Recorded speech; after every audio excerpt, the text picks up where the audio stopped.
Hello everyone, स्वागत है आपका हमारे online learning platform target Gurukul पर। और आज हम बात करने वाले हैं अपने एक सब्जेक्ट के बारे में जिसका नाम है ज्यूरिस्प्रूडेंस या विधि शास्त्र। अगर आप एलएलबी थर्ड सेमेस्टर में हो आप अपने और आपके सिलेबस में विधि शास्त्र है, ज्यूरिस्प्रूडेंस है, तो ये वीडियो आपके लिए बहुत इंपॉर्टेंट रहने वाला है। इसमें हम लोग जितने भी important one of the most important question of jurisprudence है उसको हम लोग डिस्कस करने वाले हैं। ये बेसिकली प्रीवियस ईयर क्वेश्चन है और प्रीवियस ईयर क्वेश्चन का एक मॉडल आंसर आपको दिखेगा जो हिंदी और इंग्लिश दोनों लैंग्वेज में आपको देखने को मिलेगा। ठीक है, तो चलिए बिना किसी देरी के अब हम लोग स्टार्ट करते हैं ज्यूरिस्प्रूडेंस। ओके, देखो पहला क्वेश्चन क्या कह रहा है कि विधि शास्त्र की परिभाषा दीजिए। ये आपको 6 नंबर क्वेश्चंस जो होते हैं या फिर 100 वर्ड्स में भी आ सकता है ऐसे लिखने के लिए, विधि शास्त्र क्या है उसकी परिभाषा दीजिए। ठीक है, तो पहले देख लेते हैं कि विधि शास्त्र है क्या। तो जो विधि शास्त्र है या जो ज्यूरिस्प्रूडेंस है, इसको ये किन शब्दों से मिलकर बना है पहले ये हमको बताना पड़ेगा। तो जो ज्यूरिस्प्रूडेंस है ये दो शब्दों से मिलकर के बना है, दो लैटिन टर्म से मिलकर बना है, जिसका पहला जो शब्द को अगर हम तोड़ेंगे तो वो पहला शब्द है जूरिस और दूसरा शब्द क्या है इसमें, प्रूडेंशिया। जूरिस का मतलब होता है लॉ और प्रूडेंशिया का मतलब होता है नॉलेज, मतलब लॉ की नॉलेज। तो हम लोग कह सकते हैं ज्यूरिस्प्रूडेंस का मतलब है लॉ की नॉलेज। ठीक है, विधि का ज्ञान, विधि शास्त्र मतलब विधि का ज्ञान। अब आगे, अब इसको पढ़ना क्यों जरूरी है पहले ये जान लो। कह रहा है कि इस प्रकार शाब्दिक अर्थ के अनुसार विधि का ज्ञान, इसको कहते हैं हम लोग नॉलेज ऑफ लॉ ही कहा जाना चाहिए। परंतु वास्तव में विधि का ज्ञान मात्र न होकर, सिर्फ ये विधि का ज्ञान नहीं है बल्कि न होकर विधि क्रमबद्ध ज्ञान है। विधि का क्रम कैसा होना चाहिए, एक सीक्वेंशियल मैटर में। आप जानते हैं ना कि बहुत सारी चीजें होती हैं पढ़ने को, लेकिन अगर उसको सीक्वेंस में कर दिया जाए, उसको सिस्टमेटिक वे में अरेंज कर दिया जाए, उसको तरीके से अगर पढ़ना बता दिया जाए तो क्या हो जाती है, चीजें आसान हो जाती हैं और इजी टू अंडरस्टैंड हो जाता है, आपके लिए इजी टू अंडरस्टैंडेबल सारी चीजें हो जाती हैं। तो यही कह रहा है कि ये विधि का ज्ञान ही नहीं है बल्कि ये एक क्रमबद्ध ज्ञान है, सिस्टमैटिक क्या है, स्टडी है। इसीलिए जो सालमंड है विधि शास्त्री ज्यूरिस्ट, उन्होंने विधि का ज्ञान निरूपित किया है यहाँ विधि से आशय विषय के क्रमबद्ध अध्ययन से। सालमंड ने क्या बोला है कि it is the knowledge of law. That is why Salmond had described jurisprudence as the science of law. मतलब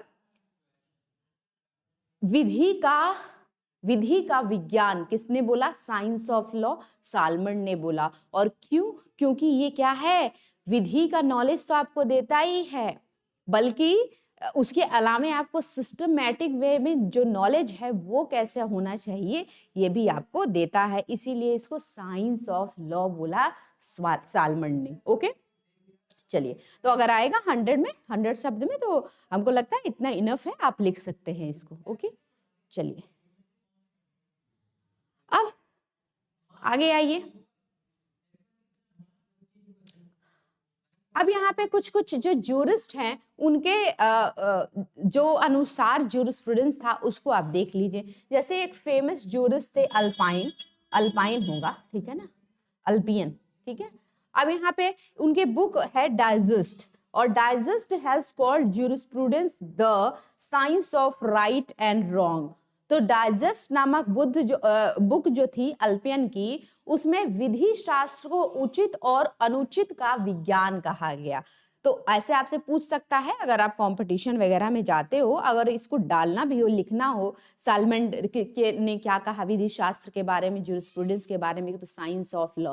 अल्पियन ने क्या कहा, तो इन्होंने क्या कहा कि ये डाइजेस्ट है और इसमें क्या राइट है, साइंस है, ये एक साइंस है जो बताता है क्या राइट है और रॉन्ग है। तो jurisprudence is a science which tell what is wrong and what is right. Okay, ये किसने कहा, अल्पियन ने कहा। अब यहाँ पे दूसरे फिलोसफर का भी आप जो ओपिनियंस है वो जान सकते हो रिगार्डिंग ज्यूरिस्प्रूडेंस। जैसे सिसरो ने क्या कहा कि wide jurisprudence has called it the philosophical expect knowledge of knowledge. कह रहा है कि जो सिसरो थे उन्होंने बोला कि विधि शास्त्र की परिभाषा देते हुए उन्होंने बोला कि ज्ञान का दार्शनिक पक्ष कहा जाता है, मतलब फिलोसफिकल एस्पेक्ट ऑफ नॉलेज, मतलब ये जो ज्ञान है जूरिस्प्रूडेंस का, ये सब्जेक्ट की फिलॉसफी बता देता है। किसी भी सब्जेक्ट का जो आत्मा होता है वो इसकी फिलॉसफी होती है। तो जूरिस्प्रूडेंस क्या है? Philosophy of that particular subject. ये किसने कहा था? तो सिसरो ने कहा था। ओके, चलिए ये इतना 3 लिख लीजिए। और आपके लिए अब इंग्लिश जूरिस्ट ऑस्टिन भी जो है वो बहुत इंपॉर्टेंट है। तो Austin called the jurisprudence the philosophy of real law, विधि का वास्तविक दर्शन जूरिस्प्रूडेंस को कहा किसने? ऑस्टिन ने। तो ये 4 जूरिस्ट और फिलोसोफर के बारे में आपने पढ़ लिया कि इनने क्या कहा, और इतना आप लिख सकते हैं, ये क्वाइट इनफ है। ओके, चलिए अब एक इंफॉर्मेशन पे हम चलते हैं। पहले आपके लिए एक इंफॉर्मेशन है छोटी सी। अगर आप ये वीडियो YouTube पे देख रहे हैं तो आप हमारा बैच जो है सारथी बैच, जिसपे पहले से क्लासेस कुछ रिकॉर्डेड हैं और लाइव लेक्चर्स भी वहाँ पे आपको दिए जाते हैं, और ये सब क्लासेस भी उसी के अंडर के ही हैं जो टारगेट सेमेस्टर के अंदर चलते हैं। ठीक है, तो अगर आप अभी तक अपना एग्जाम का प्रिपरेशन कह लें किसी भी कारणों से नहीं कर पाए हैं और क्विक रिवीजन ऐसा करना चाहते हैं, तो आप हमारा सारथी बैच जो है टारगेट गुरुकुल का, उसको आप ज्वाइन कर सकते हैं और वहां पे अपने सब्जेक्ट्स को कवर कर सकते हैं। ठीक है, और ये 3rd सेमेस्टर के लिए भी है, जिसकी प्राइस जो है वो 449 है। लेकिन अगर आप इस समय लेते हैं तो इस पर 30% का जो है वो ऑफ दे दिया जाएगा। इसमें अगेन वीडियो लेक्चर्स मिलते हैं, फिर रिकॉर्डेड आपको लेक्चर्स मिलेंगे, लाइव लेक्चर्स मिलेंगे, और पीपीटी जिसके थ्रू यहाँ पढ़ाया जाता है वो सारी चीजें भी आपको यहाँ देखने मिल जाएगी। ठीक है, तो चलिए फर्दर हम लोग अब आगे बढ़ते हैं अपने नेक्स्ट क्वेश्चन पे। नेक्स्ट क्वेश्चन क्या कह रहा है भाई कि विधि शासन पर टिप्पणी कीजिए। Rule of law, rule of law विधि का शासन, ये आपको अपने कॉन्स्टिट्यूशनल लॉ फर्स्ट में भी मिला होगा। जब आप फर्स्ट सेमेस्टर में होंगे तो वहां पे आपको रूल ऑफ लॉ जो एवी डाइसी द्वारा दिया गया है वो आप लोगों ने जरूर पढ़ा होगा। ओके, तो यहाँ भी वैसे ही पूछ रहा है कि रूल ऑफ क्या है, रूल ऑफ लॉ की इम्पोर्टेंस क्या है। क्या किसी देश में अगर कॉन्स्टिट्यूशन है और रूल ऑफ लॉ है नहीं है, ठीक है, अगर कॉन्स्टिट्यूशन है, संविधान है और विधि का शासन नहीं है, तो क्या उस देश में जो है संविधान के तहत चीजें चल पाएंगी? ऐसे भी क्वेश्चन आपसे पूछता है कि रूल ऑफ लॉ का जो है वो इम्पोर्टेंस क्या है। तो चलिए बिना किसी देरी के इसको हम लोग और देखते हैं। विधि का शासन का अर्थ है कि कोई भी व्यक्ति विधि से ऊपर नहीं है। रूल ऑफ लॉ का मतलब यही है कि अगर लॉ ऑफ द लैंड हम कह रहे हैं तो वो लॉ जो है वो सबसे ऊपर है, उसके ऊपर उस देश में कोई भी नहीं है।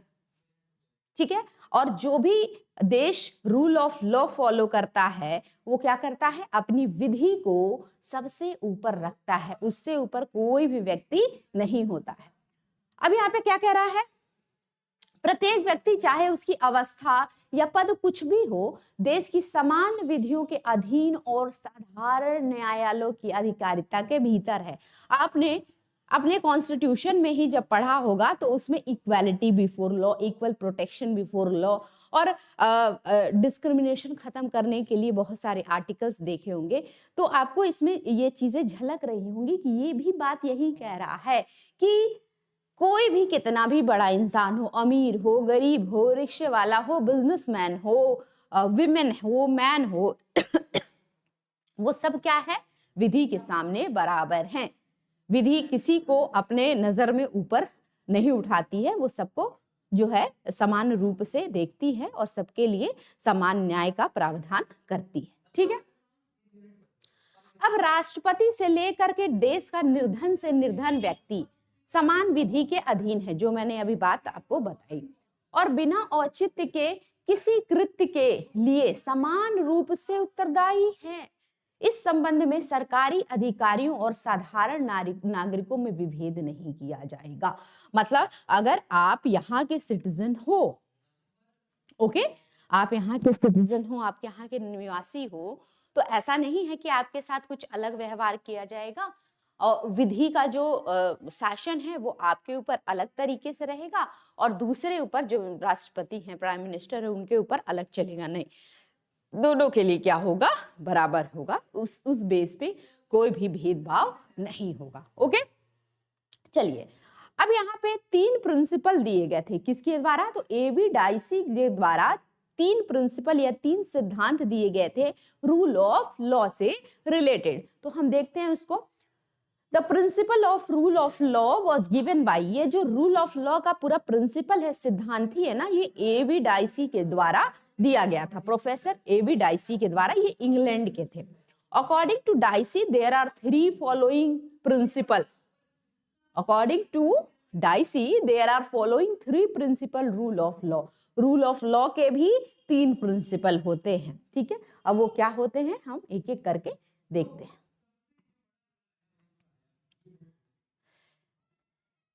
ठीक है, पहला कौन सा लॉ है भैया, पहला कौन सा प्रिंसिपल है, तो सुपरमेसी ऑफ लॉ और लैक ऑफ आर्बिट्ररी पावर। मतलब विधि की ही सर्वोच्चता होगी और जो मनमानेपन वाला, मनमानी शक्ति है उसका अभाव रहेगा। मतलब मनमानापन यहाँ पे अपना कोई कर नहीं पाएगा।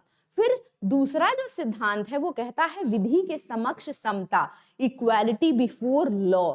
मतलब लॉ की नजर में सब समान है। ठीक है, तीसरा जो सिद्धांत था एबी डाइसी का वो कहता है the constitution is the result of common law.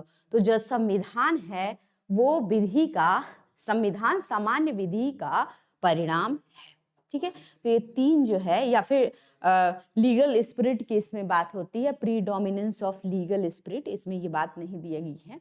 ठीक है, अब ये 3 चीज जो है, 3 प्रिंसिपल, ये आपको देख लेने हैं। अब रूल ऑफ लॉ आपके लिए इतना आता है तो इम्पोर्टेंट, इतना आप लिख दीजिएगा, इससे आपको एक आंसर अच्छा समझ में आ जाएगा। ठीक है, मार्क्स ठीक मिल जाएंगे आपको। रूल ऑफ लॉ आता है तो पहले रूल ऑफ लॉ को डिफाइन कीजिए है क्या, फिर उसके बाद बताइए रूल ऑफ लॉ किसने दिया और रूल ऑफ लॉ के अंदर कितने प्रिंसिपल हैं उसको आप कर दीजिए, और अगर लॉन्ग आ जाता है तो उसको थोड़ा डिफाइन कर दीजिए। ठीक है, और आप सभी लोग को बता दूं मैं कि आप सभी लोग का टाइम टेबल आ चुका है। अगर आप डीडीयू से हैं तो जो 3rd सेमेस्टर की परीक्षाएं हैं वो 27 दिसंबर से शुरू हो रही हैं, और जो 1st सेमेस्टर की के बच्चे हैं उनकी जो परीक्षाएं हैं वो 2 जनवरी से शुरू हो रही हैं और 22 जनवरी तक जो है वो जा रही हैं। तो अगर आप लोग अभी भी पढ़ना स्टार्ट नहीं किए हैं तो ये हाई टाइम है, यू हैव ओनली 10 डेज। ठीक है, तो आप 10 डेज में क्विक रिवीजन कीजिए, चीजों को पढ़िए, वीडियोस को देखिए और अपना एग्जाम एकदम तैयार कीजिए। ठीक है, क्योंकि अब जो एलएलबी में पास होना लोग कहते थे आसान है, वैसा कुछ नहीं है, बैक भी लगते हैं। तो आप एकदम लीनियंट मोड में आकर के काम नहीं करेंगे। ठीक है, चलिए अब हम तीसरा क्वेश्चन देखेंगे। तीसरा क्वेश्चन क्या कह रहा है कि what is the philosophical jurisprudence. दार्शनिक विधि शास्त्र क्या है भाई। अभी तक तो हम लोग पढ़ रहे थे विधि शास्त्र है क्या, अब पढ़ेंगे कि दार्शनिक विधि शास्त्र क्या है। अच्छा ये बताओ, विधि शास्त्र पढ़ने के लिए, कानून को जानने के लिए भी कानून कैसे पढ़ा जाए ये बहुत जरूरी है। तो विधि शास्त्र यही काम करता है। आप जानते हो कि एलएलबी में आप 20 से 25 सब्जेक्ट अपने पढ़ोगे लॉ करके।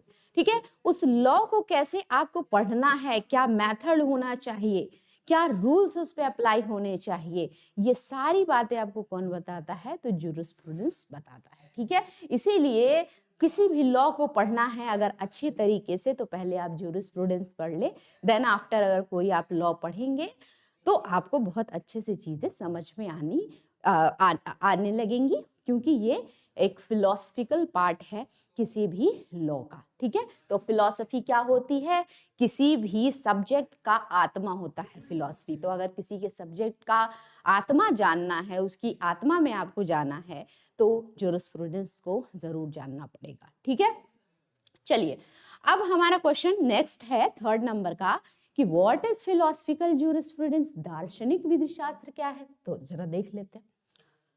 कह रहा है कि philosophical jurisprudence sometimes called the moral jurisprudence, philosophical को मोरल ज्यूरिस्प्रूडेंस भी कभी कभी कह दिया जाता है, studies the moral foundations of law, it inspect the law from the point of view of its goodness and morality. और क्यों ऐसा बोला जाता है कि फिलोसफिकल ज्यूरिस्प्रूडेंस को हम लोग कभी कभी नैतिक विधि शास्त्र भी बोल सकते हैं, क्योंकि विधि जो है वो नैतिक आधारों का भी अध्ययन करता है। ठीक है, अब ऐसा नहीं है, लॉ एंड मोरालिटी का कॉन्सेप्ट आएगा आपको, इसमें एक टॉपिक आएगा पढ़ने के लिए, उसमें लॉ एंड मोरालिटी में डिफरेंस पूछेगा, बोलेगा कि क्या लॉ जो है वो लॉ को हम लोग मोरालिटी कह सकते हैं, क्या हर एक मोरालिटी लॉ बन जाता है, तो ऐसे क्वेश्चंस आपको आएंगे। हार्ट एंड फुलर का डिबेट आपको पढ़ने मिलेगा, पढ़ेंगे हम लोग टॉपिक इसमें आगे। तो ये कहता है कि किसी ना किसी पॉइंट पे कानून का निरीक्षण होता है कि ये अच्छा है या बुरा है, और अच्छा या बुरा किस कंटेक्स्ट में, तो नैतिक कंटेक्स्ट में ये बात करी जाती है। और जहां पे ऐसी बात करी जाए वहां पे समझ लेना कि ये फिलोसफिकल ज्यूरिस्प्रूडेंस की बात हो रही है कि लॉ कितना अच्छा है, कितना नैतिक है, कितना अनैतिक है। तो समझ जाना यहाँ पे क्या लगाया जा रहा है, फिलोसफिकल ज्यूरिस्प्रूडेंस लगाया जा रहा है। ठीक है, अब यहाँ पे देखो कह रहा है कि इसके अनुसार कानून मनुष्य के मस्तिष्क की एक उपज है। ऑब्वियस सी बात है, समाज है, समाज ने ही कानून बनाए हैं, तो ये तो एकदम सत्य है कि कानून जो है वो मनुष्य के मस्तिष्क की ही एक उपज है, और इसका उद्देश्य मानव को पूर्ण बनाना है। बिल्कुल सालमन के अनुसार दार्शनिक या नैतिक विधि शास्त्र निम्नलिखित बातों से संबंधित विषय को पूर्ण बनाना है। सालमन के अनुसार दार्शनिक या नैतिक विधि शास्त्र निम्नलिखित बातों से संबंधित है। तो सालमन जी ने कहा कि ये जो भी लॉ बन रहे हैं, जो भी कानून बन रहे हैं ना, ये मनुष्य की ही उपज है, और ऐसा कोई मनुष्य अगर कोई दार्शनिक या नैतिक विधि शास्त्र बना रहा है, ठीक है, तो वो निम्नलिखित बातों पे डिपेंड होनी चाहिए, निम्नलिखित बातों को फॉलो करनी चाहिए। और नीचे उन्होंने दे दिया कि क्या क्या फॉलो करना चाहिए। ठीक है, क्या क्या मोरल जो ज्यूरिस्प्रूडेंस है या फिलोसफिकल जो ज्यूरिस्प्रूडेंस है उसको क्या क्या फॉलो करना चाहिए। ठीक है, पहला कह रहा है कि knowledge of principle of law, कानून के सिद्धांत का ज्ञान होना चाहिए। कानून जो है उसमें कौन कौन से सिद्धांत, कौन कौन से प्रिंसिपल डाले गए हैं, इसका ज्ञान होना चाहिए। फिर उसके बाद तब आप उसकी फिलॉसफी आप समझ पाएंगे, तब आप उसकी मोरालिटी समझ पाएंगे। दूसरा कह रहा है relation of law and justice, क्या जो कानून है या न्याय है इसका रिलेशन हम समझ पा रहे हैं। कानून और न्याय का संबंध भी समझना फिलोसफिकल एक एक्सपेक्ट है किसका, तो ज्यूरिस्प्रूडेंस का। अब आप कहेंगे कि कानून और न्याय एक ही तो होता है, नहीं, कानून न्याय एक नहीं होता है। कानून जो रूल्स रेगुलेशन है वो है, और उसको अप्लाई करके जो चीजें दी गई हैं, सिचुएशन जो क्रिएट हुआ था उसको कानून अप्लाई करके रिजॉल्व किया गया है, रेमेडीज दी गई है, क्या उसके वजह से सामने वाले को न्याय मिल रहा है या नहीं मिल रहा है, ये भी चीज किसी कानून में देखा जाता है कि जो लॉ है, लॉ का जस्टिस से कोई संबंध है या नहीं है। ठीक है ना, लेट सपोज कि एक इंसान गाड़ी चलाते हुए आ रहा है और सामने वाला इंसान जो है वो क्या कर दे रहा है, सामने वाला इंसान पैदल वाला है और एक गाड़ी से आ रहा है, ठीक है इंसान, और क्या हो जाती है, दोनों की टक्कर हो जाती है। अब दोनों जो थे वो सही थे, दोनों की टक्कर हो जाती है। यहाँ पे क्या था, दोनों को एक केयर रखनी चाहिए थे, वो बात तो है ही, लेकिन यहाँ पे इस आदमी की क्या हो जाती है, डेथ हो जाती है। ठीक है, इस आदमी की डेथ हो जाती है, सामने वाले की जो पैदल चलता है। अब कानून मान लो ऐसा रहे कि नहीं इसने तो जानबूझ के इसको नहीं मारा है, तो इसके ऊपर कोई भी केस या कॉम्पनसेशन नहीं लगना चाहिए। तो क्या ये जो कानून है ये कानून न्याय दे पा रहा है इस व्यक्ति को? नहीं दे पा रहा है ना। तो ऐसे कानून जो न्याय ना दे पाए तो फिर उस कानून का कुछ रेलेवेंस भी नहीं दिखता है। तो इसीलिए कह रहा है कि किसी भी कानून को देखते समय या पढ़ते समय ये देखना चाहिए कि न्याय और कानून का क्या संबंध बैठ रहा है या नहीं बैठ रहा है। ओके। तीसरा, न्याय की स्थापना के तरीकों का ज्ञान, knowledge of method of establish justice.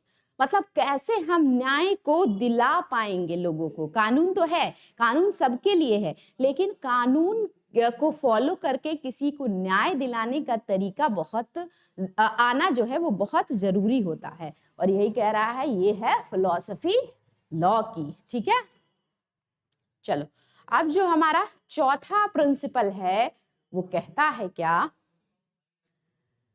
कि determining the areas of justice and subject matter of law. ये भी डिटरमाइन करना पड़ेगा कि जो एरिया है न्याय का और उसके तथ्य का, सब्जेक्ट मैटर का, वो क्या है, ये भी आपको जानना पड़ेगा। पांचवा जो सिद्धांत है वो कह रहा है कि विश्लेषणात्मक पद्धति के मूलभूत सिद्धांतों के नैतिक महत्व का परीक्षण, examination of ethical importance of the basic of principle of analytical method.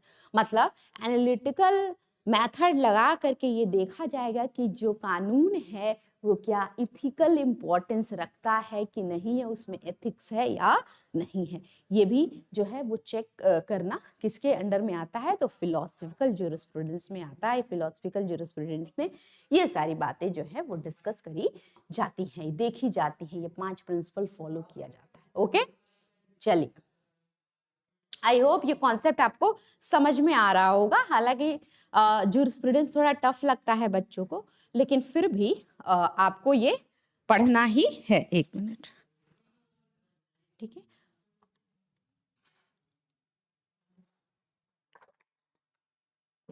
चलिए, अब जो आ गया 4th नंबर का क्वेश्चन, वो कह रहा है नेचुरल लॉ क्या है, प्राकृतिक विधि क्या है, उसको डिफाइन कर लो। आपने बहुत सुना होगा नेचुरल जस्टिस, नेचुरल जस्टिस, ठीक है, बात सुना होगा। प्राकृतिक न्याय, वही आपसे पूछ रहा है कि प्राकृतिक न्याय क्या है, प्राकृतिक विधि क्या है, नेचुरल लॉ क्या है, इसको आप परिभाषित कीजिए। तो चलिए देख लेते हैं।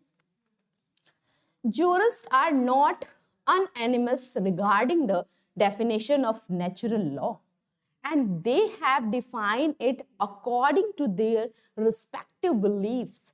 However, almost all jurists agree that being able to adapt to new changes is the best quality of natural law, because the basic assumption underlying it is that society is always changing and will remain so. अच्छा देखो भाई, इसमें बात कह रहा है change की, कि लॉ को जो है वो चेंज होना चाहिए, बिल्कुल होना चाहिए, क्योंकि जो सोसाइटी है, सोसाइटी के चेंज के अकॉर्डिंग, हर सोसाइटी का नेचर चेंज हो रहा है और उस अकॉर्डिंग लॉ जो है चेंज नहीं होगा तो उस पुराने लॉ के रहने का कोई भी मतलब नहीं है, कोई भी रेलेवेंस नहीं निकलता है।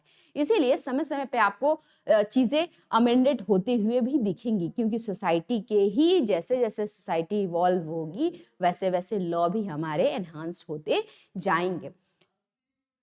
तो हालांकि सभी विधि शास्त्री जो है, इनका प्राकृतिक जो विधि की परिभाषा देने का तरीका है या फिर मत है वो एक नहीं है। कोई दो मिलके जो विधि शास्त्री है ये नहीं कहते कि पर्टिकुलर यही एक डेफिनेशन जो है वो नेचुरल लॉ का होगा। सबका अपना अलग अलग मत है प्राकृतिक विधि को लेकर के, ठीक है। अब यहाँ पे हालांकि सारे जितने भी जूरिस्ट बोले हैं, डेफिनेशन इसका दिए, उन्होंने सबने सपोर्ट किया है कि जो लॉ है, नेचुरल लॉ है, वो क्या है, परिवर्तनीय है, एडप्टनीय है, यानी अनुकूलित है, एडॉप्ट करने वाली चीजें हैं। यानी नई चीजें सामने आ रही हैं तो आप उसको वेलकम कीजिए। ऐसा नहीं है कि नहीं ये ऐसा हो ही नहीं सकता। बहुत लोग होते हैं, पर्सनालिटी होती है कि अपने आप को ही वो सही समझते हैं, सामने वाली बातों को मतलब वेलकमिंग नेचर उनका नहीं होता। वो अपना थॉट में इतने बंधे होते हैं कि सामने वाले की बात ही नहीं सुनना चाहते। तो ऐसा लॉ होगा तो दिक्कत होगी ना, या तो पूरा देश चलाना है। तो सारे जितने भी विधि शास्त्री थे, भले ही उन्होंने परिभाषा अलग अलग दी नेचुरल लॉ की, लेकिन ये बिल्कुल एक सहमत रहे कि नए परिवर्तन जितने भी हैं, स्वयं को अनुकूलित करना प्राकृतिक विधि का सर्वश्रेष्ठ गुण है। अगर कोई गुण पूछे कि नेचुरल लॉ क्या क्या है, तो जो भी नए परिवर्तन हो रहे हैं सोसाइटी में और सामने से जो भी चीजें निकल के आ रही हैं, उसको एडॉप्ट करना ही, उसको अनुकूलित करना ही क्या है, प्राकृतिक विधि का एक सर्वश्रेष्ठ गुण है। ओके, चलो, तो ये आप इसको लिख देंगे। अगर चाहे तो डिफरेंट जूरिस्ट की जो है वो डेफिनेशन आप लिख सकते हैं। ठीक है, कोहेन की डेफिनेशन है यहाँ पे। चलिए, अब यहाँ जो हमारा नेक्स्ट क्वेश्चन है, वो क्वेश्चन क्या कहता है भाई, explain the general and particular jurisprudence. ये भी कॉन्सेप्ट है। अभी तक तो जूरिस्प्रूडेंस पढ़ रहे थे, अब उसमें भी कैटेगराइजेशन हो गया। और कैसा कैटेगराइजेशन, एक सामान्य और एक विशिष्ट, एक जनरल और एक पर्टिकुलर। तो चलिए देखते हैं इसमें सामान्य विधि शास्त्र यानी जनरल जूरिस्प्रूडेंस क्या होता है। हिंदी में ज्यादातर आज क्लासेस आपकी चल रही हैं और इंग्लिश वाले भी यहाँ देख सकते हैं। ठीक है, कोई दिक्कत इसमें नहीं होगी मेरे हिसाब से। अब यहाँ पे कह रहा है कि सामान्य विधि शास्त्र का मतलब है विधि का ऐसा विज्ञान जो किसी एक खास जगह तक ही सीमित ना हो। ध्यान से सुनना, सामान्य विधि शास्त्र ये होता है कि विधि का ऐसा ज्ञान, लॉ का ऐसा नॉलेज जो सिर्फ एक क्षेत्र तक सीमित ना हो, बल्कि पूरे जगह फैला हो, हर जगह फैला हो, वो एक्सटेंड करे। ठीक है, हर जगह पाया जाए। यह अलग अलग समुदायों में पाए जाने वाले कानूनों की अलग अलग पद्धतियों का विज्ञान है। यह सार्वभौमिक किसी का मतलब किस्म का होता है। ये जो सामान्य विधि शास्त्र होता है ना, ये सबके लिए यूनिवर्सल होता है, एक होता है। इसमें विशेष या फिर स्पेशल कह लें, स्पेशल या स्पेसिफिक कोई कैटेगराइजेशन नहीं होता है। यानी कि सामान्य विधि शास्त्र में सबके लिए चीजें बराबर होती है, यूनिवर्सल होती है, चाहे वो किसी भी जगह पे हो, किसी भी क्षेत्र में हो। और कानून की विभिन्न व्यवस्थाओं का लेखा जोखा लेता है, इसीलिए इसे शुद्ध या सार्वभौमिक विधि शास्त्र कहता है। और ये क्या करता है कि ये अकाउंट्स, मतलब विधि में क्या चीजें चल रही हैं, ये कहीं का भी लॉ जो है वो उठा करके देखेगा और उसमें उसका लेखा जोखा लेगा कि क्या ये जो विधि है ये ठीक है कि नहीं है। उसका लेखा जोखा लेने का काम ये सामान्य विधि शास्त्र जो है वो करता है। ओके, पर्टिकुलर क्या, वही किसी क्षेत्र विशेष के लिए कोई ऐसा विधि शास्त्र, कोई ऐसा जूरिस्प्रूडेंस जो किसी स्पेसिफिक विशेष क्षेत्र के लिए बनाया गया हो, वो पर्टिकुलर जूरिस्प्रूडेंस है। देखो यहाँ पे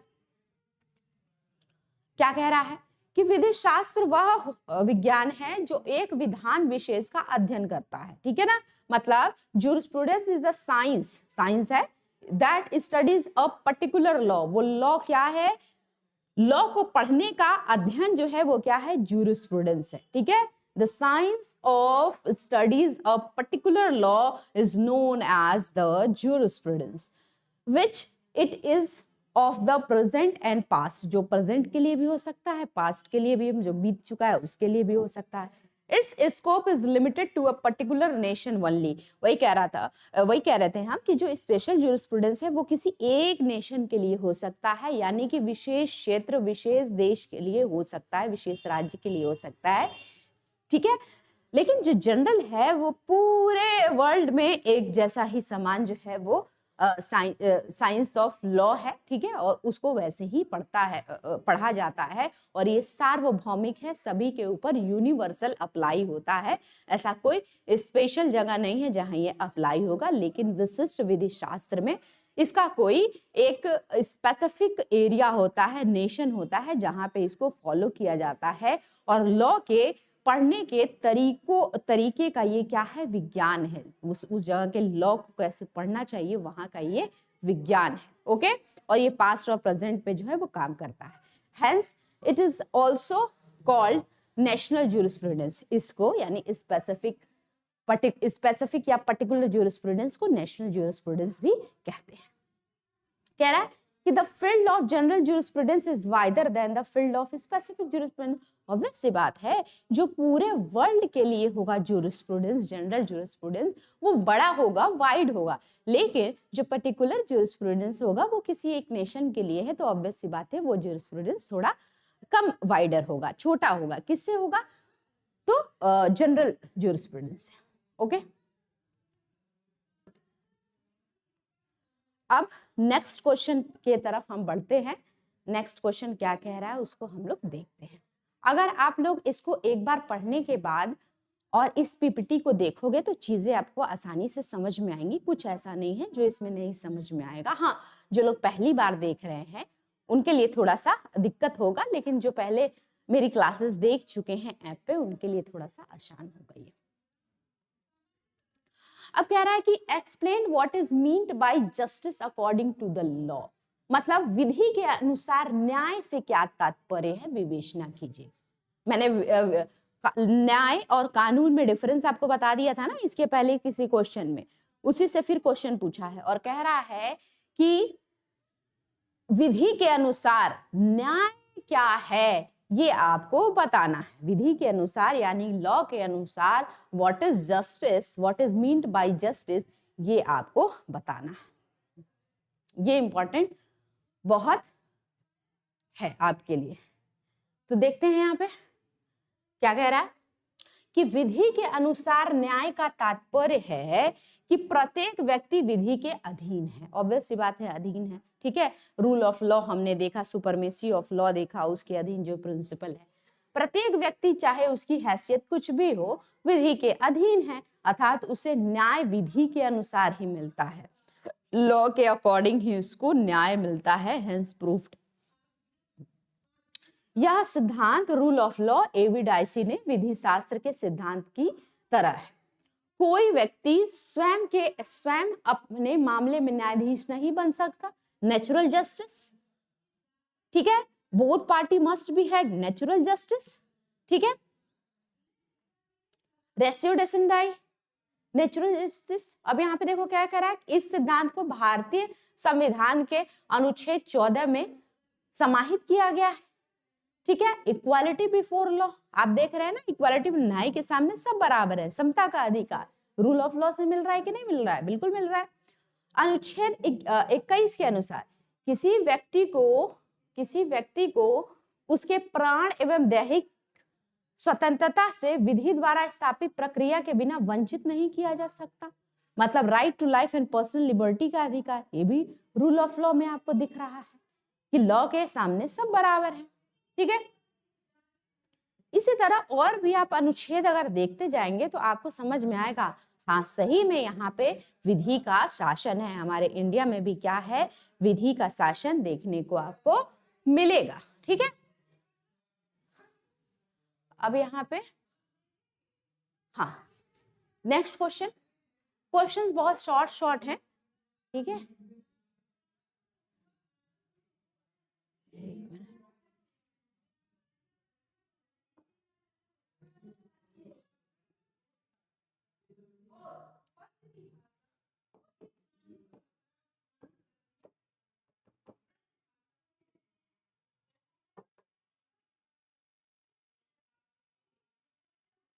ठीक है, चलिए हम लोग नेक्स्ट क्वेश्चन देख लेते हैं। हालांकि ठीक हो गया। कह रहा है नेक्स्ट क्वेश्चन कि law is uncertain and certainty of law is legal myth. कह रहा है कि विधि अनिश्चित है और विधि का निश्चितता एक कल्पना मात्र है। ठीक है, व्याख्या कीजिए। कह रहा है कि जो लॉ है ना वो अनिश्चित है, लॉ इज अनसर्टेन। ठीक है, अनिश्चित है, and certainty of law is legal myth. एक मिनट, क्वेश्चन आप पूरा देख लीजिए पहले। क्यों नहीं आ रहा है? हाँ आ गया, चलिए। क्या कह रहा है कि विधि अनिश्चित है और विधि की निश्चितता एक कपोल कल्पना है। व्याख्या कीजिए। कौन कहता है विधि निश्चित है? ठीक है, विधि जो निश्चित है कहता है ये बहुत बड़ी मिथ है। विधि अनिश्चित है और विधि की निश्चितता एक कपोत यानी कि लीगल मिथ है। विधि अनिश्चित है, लॉ इज अनसर्टेन, ये बात सही कह रहा है। और दूसरा क्वेश्चन इस क्वेश्चन का दूसरा पार्ट क्या कह रहा है कि ये एक मिथ है कि लॉ जो है वो सर्टेन है। ये निश्चित लॉ कुछ नहीं होता, बल्कि लॉ जो है वो अनसर्टेन होता है, अनिश्चित होता है। इसी को आपको एक्सप्लेन करना है। चलिए, क्या कह रहा है? विधि अनिश्चित है या निश्चित, यह एक तर्क का विषय है। आपसे कोई पूछे कि बताओ भाई, लॉ जो है वो निश्चित है, हमेशा ही वही रहेगा, या फिर अनिश्चित है, उसमें कुछ चेंजेस भी होंगे? तो मैंने इस लेक्चर में आपको पहले ही बताया है कि लॉ अगर निश्चित रहेगा तो उस लॉ का रेलेवेंस ही खत्म होकर जाएगा। According to the need and challenges among the societies, ठीक है, या बिफोर द सोसाइटी, हमारे लॉ को जो है वो चेंज होना होता है, तभी उस लॉ को रेलेवेंस जो है वो बन पाती है, या वो लॉ रन कर पाता है, वरना नहीं, वो खत्म ही हो जाता है, उसका अस्तित्व ही खत्म हो जाता है। तो विधि अनिश्चित है या निश्चित, यह एक तर्क का विषय है। बिल्कुल तर्क का विषय है। विधि अनिश्चित है, ये कह रहा है, अपना तथ्य बोल दिया ये कि विधि अनिश्चित है, अपनी लाइन बोल दिया। इस मत के समर्थन में हम यह कह सकते हैं कि विधि निश्चित है या अनिश्चित, यह तथ्य एवं परिस्थितियों के अनुसार निर्धारित किया जाता है। विधि अभी अगर अभी कोई कहे कि क्या कॉन्स्टिट्यूशन, हमारा जो संविधान है, वो इस स्थिति में निश्चित है, परिस्थितियां अगर कह रही हैं अनिश्चित है, तो ठीक है। अगर कुछ चैलेंजेस आ रहे हैं कि हाँ ऐसा नीड लग रहा है कि हमको कुछ नई चीजें लानी है, अमेंड करनी है अपने कॉन्स्टिट्यूशन में, तो आप कहेंगे कि नहीं, परिस्थितियां ऐसा कह रही हैं कि विधि जो है हमारी, जैसे बीएनएस ही हो गया, ठीक है ना, बीएनएस पहले आईपीसी था, अभी बीएनएस है, तो परिस्थितियां जब आईपीसी रही होंगी उस समय ये डिमांड हो रही होगी ना कि भैया इसमें कुछ चेंज करना है, तो आईपीसी को हटा करके बीएनएस लाया गया। तो ये तो नहीं कह सकते कि आईपीसी हट ही नहीं सकता, वो निश्चित था, नहीं। तो विधि जो है निश्चित है या अनिश्चित, ये परिस्थितियां डिसाइड करती हैं। ओके, जैसे एक अपराधी व्यक्ति कोई अपराध करता है, उसे उस विधि के अंतर्गत न्यायालय द्वारा विचारण किया जाता है, ठीक है। मान लो किसी के ऊपर आरोप लगा है किसी भी ऑफेंस का, किसी भी अपराध का, तो उसमें ट्रायल वगैरह चलता है और न्यायालय उस पर विचारण अपना करता है। उस अपराधी को विभिन्न न्यायालय द्वारा विचारित किए जाने पर उसका परिणाम भिन्न भिन्न होता है। अब वो मान लो कि सीजीएम कोर्ट में, मजिस्ट्रेट कोर्ट में जा रहा है तो कुछ और वो बोल रहे हैं, फिर सेशन कोर्ट में जा रहा है कुछ और बोला जा रहा है, हाई कोर्ट में वो जा रहा है कुछ और बोला जा रहा है, ठीक है। तो अलग अलग भिन्न भिन्न परिणाम उसका देखने को मिलता है। हो सकता है भिन्न भिन्न मिले, हो सकता है सेम भी मिले। अर्थात विधि का प्रभाव सदैव एक जैसा नहीं होता है। लॉ का इंटरप्रिटेशन आप कुछ और कर सकते हो, मैं कुछ और कर सकती हूँ, लेकिन फाइनल इंटरप्रिटेटर किसको माना जाता है? तो सुप्रीम कोर्ट ऑफ इंडिया को, क्योंकि वो गार्जियन है ऑफ द कॉन्स्टिट्यूशन। ओके,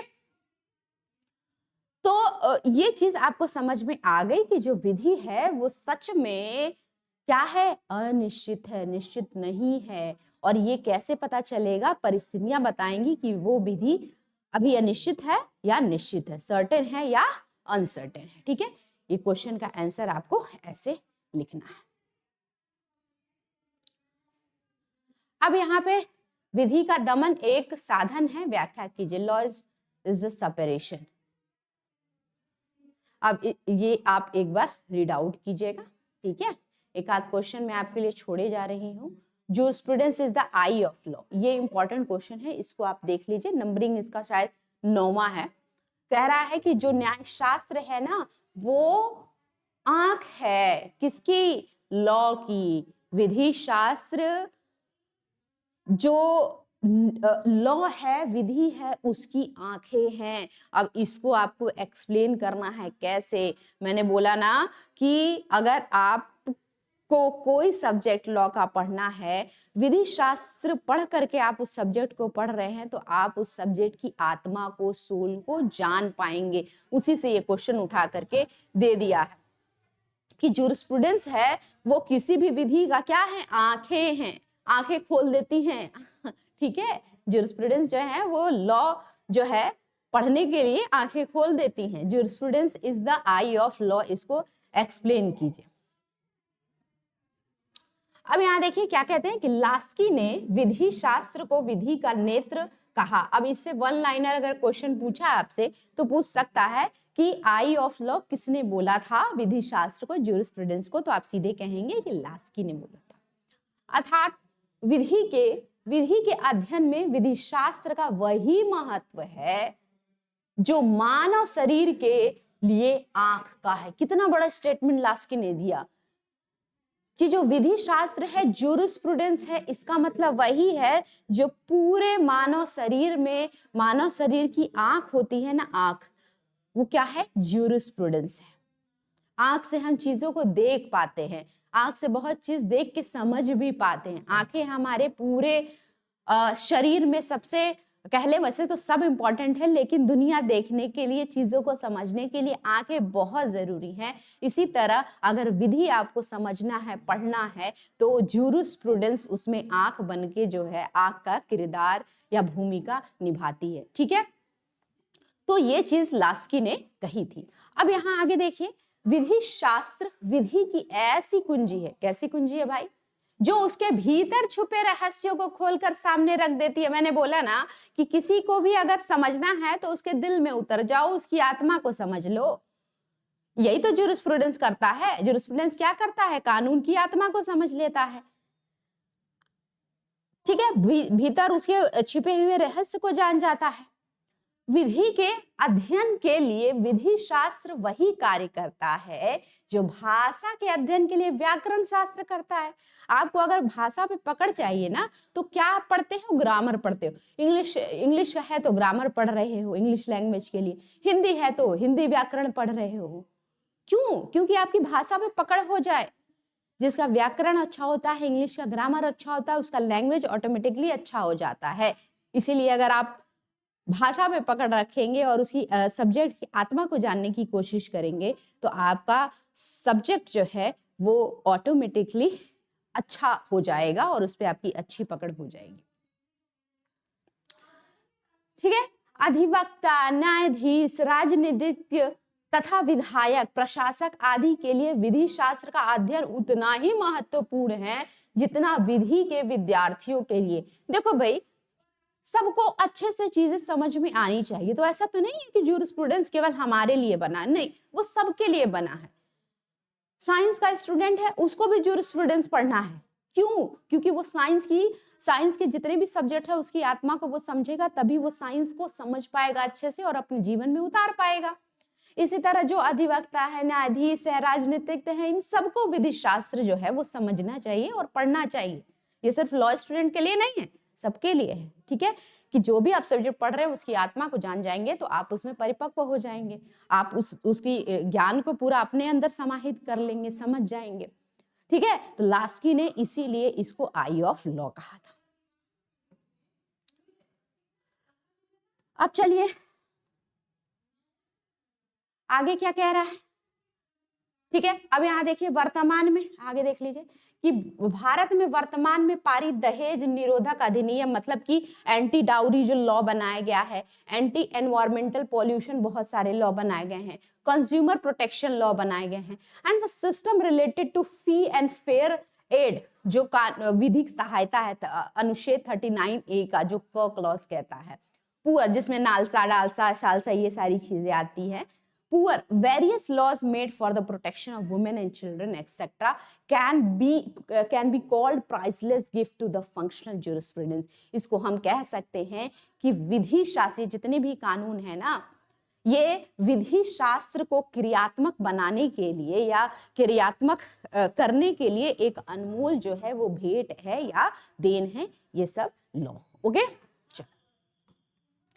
अब नेक्स्ट क्वेश्चन है कि what is the principle of social solidarity. Social solidarity जो है वो क्या है। सबसे पहले ये कॉन्सेप्ट देख लो कि सोशल सॉलिडेरिटी दिया किसने था, तो ये दिया था डगिट ने, ठीक है, जिसका मतलब होता है सोशल इंटीग्रेशन, सब लोग एक साथ मिलकर के आते हैं। इसका देख लेते हैं मतलब कि according to Duguit the supreme goal of the society is that humans should be move toward a happy life with each others cooperation, ठीक है। डगिट का जो सोशल सॉलिडेरिटी का सिद्धांत था वो ये कहता था कि सभी लोग समाज का सर्वोच्च लक्ष्य यह होना चाहिए, यह है कि मनुष्य एक दूसरे के साथ सहयोग से सुखमय जीवन की ओर आगे बढ़े। और जब किसी देश में पीस रहेगी, ठीक है ना, पीस रहेगी, हार्मनी रहेगी, तो वो देश ऑटोमेटिकली जो है वो पॉजिटिव वे में आगे बढ़ पाएगा और देश को आगे बढ़ा पाएगा, ठीक है। तो सोशल सॉलिडेरिटी डगिट का सिद्धांत, इसको आपको जितना भी क्वेश्चन यहाँ बताया गया है उसको आप एक बार रीड कर लेंगे। फिर सोशल कॉन्ट्रैक्ट थियरी किसने दी थी, तो भाई सोशल कॉन्ट्रैक्ट थियरी जो है हॉब्स ने दी थी। हॉब्स ने, इसको आपको देख लेना है, ये देखता है, ठीक है।